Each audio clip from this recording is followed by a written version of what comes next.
We came, we saw, we kicked its ass.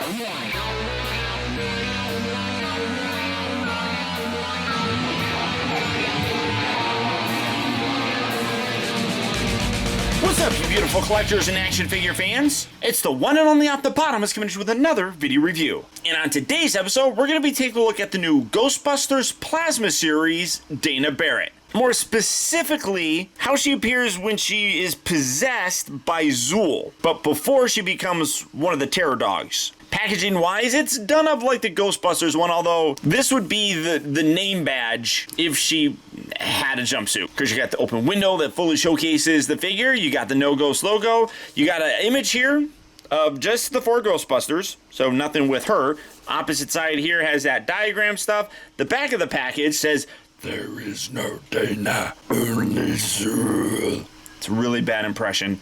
And then it's done up in a whole bunch of other languages, and you can see all the figures that you can collect, which allows you to build the Terror Dog version of Vince Clortho. Really makes me wonder if we're gonna get like a second series of these to create like Dana as the Terror Dog and maybe get a human version of Vince.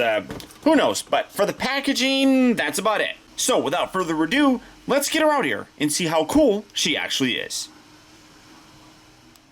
Alright, so here we have Dana Barrett open up and out of her packaging, and honestly, I don't like that they're calling her Dana. This is how she appeared when she was possessed by Zuul. The only time that she looked like this as Dana was after the battle with the Stay Puft Marshmallow Man. And she definitely doesn't have the dirt and all that stuff that went along with her looking like this after that battle. So, it is weird. To me, it's just Zuul. But starting off first with her accessory, she comes with the main body of the Terror Dog. You can see where everything attaches. You got the little peg right here where the head's going to plug into. All these little bits are going to plug in here. Obviously, we're going to do that in a separate video, but there you have it. It does look really nice. I do like how they have this kind of silverish metallic paint across the top. That looks really nice and fairly big in terms of the overall size. For the figure,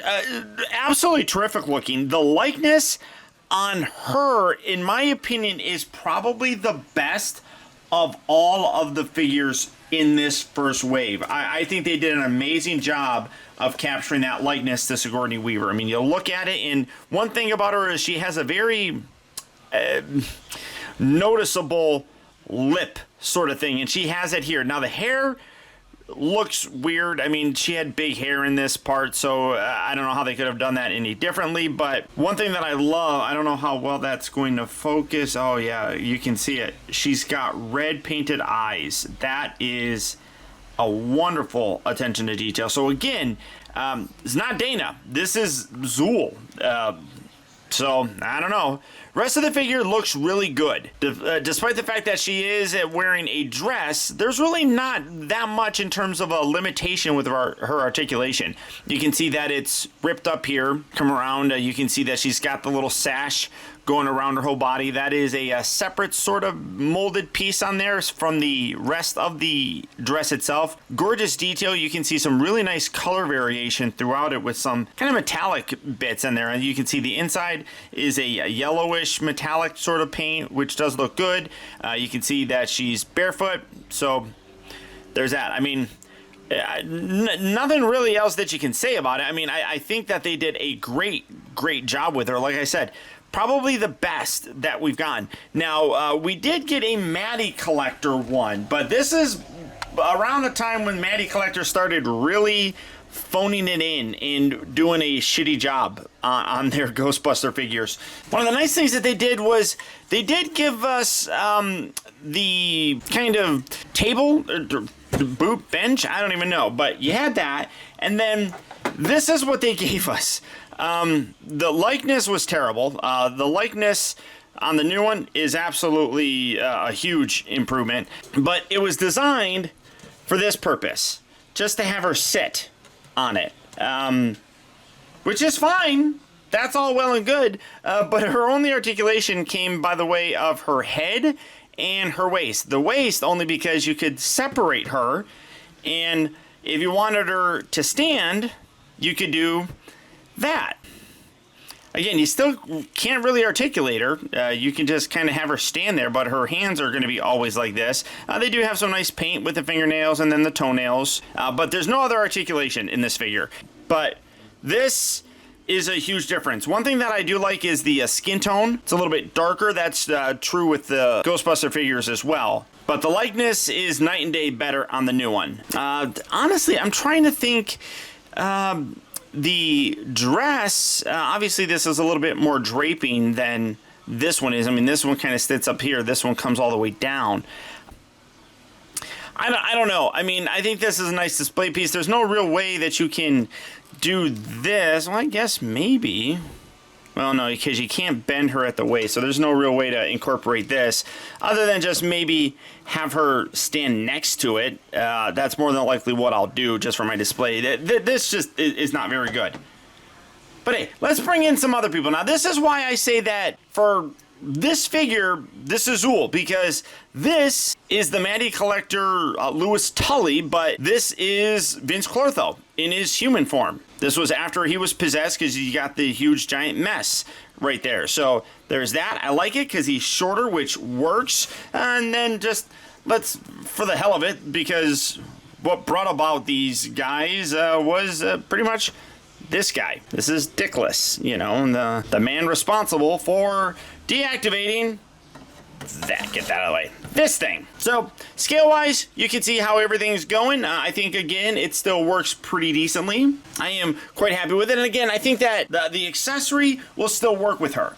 For articulation, the head here is on a ball joint. You do get a little bit of restriction with the hair. It can't go as back as I would like it to. The shoulders have that pin hinge joint, so you get a nice range of motion. Both of the elbows, even though that this one is more of an exposed elbow, this one also has the forward and back and rotation as well. She does have a waist swivel. They also have a hinge. Got a ball joint up here at the upper part of the torso. It does get a little bit ugly here. When you go back, you can see some skin showing.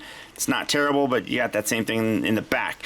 Legs are not limited. I mean, it is a little bit stuck because this is here, but this is a softer material, but the same articulation is there. So you get a forward and back with the hips. They go in and out, but not a ton. They rotate, and you got two bends here at the knee. Ankles also have that stupid forward and back, and then weird ankle tilt thing. So overall, I'm really happy with her. I don't like the naming. But the figure itself is really well done. I think that likeness-wise, she's the best out of all of these figures that we've gotten in the first wave. God, just pulling this out.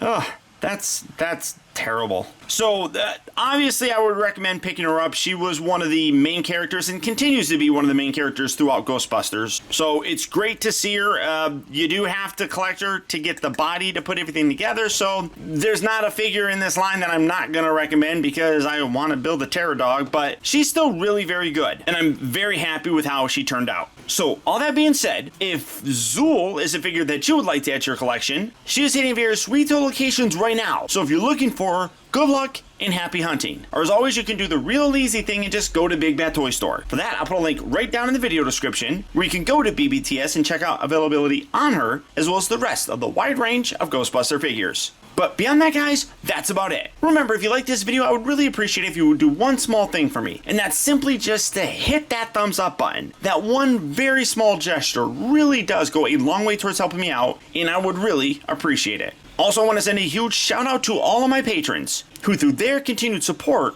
now more than ever help to make reviews like this possible. And if you'd like information on how you can help support my channel by becoming a patron, feel free to check out my Patreon page at patreon.com/optibotamus. And as always, remember that the real trouble with the world is that too many people grow up. Thank you for watching and taking the time to be a kid.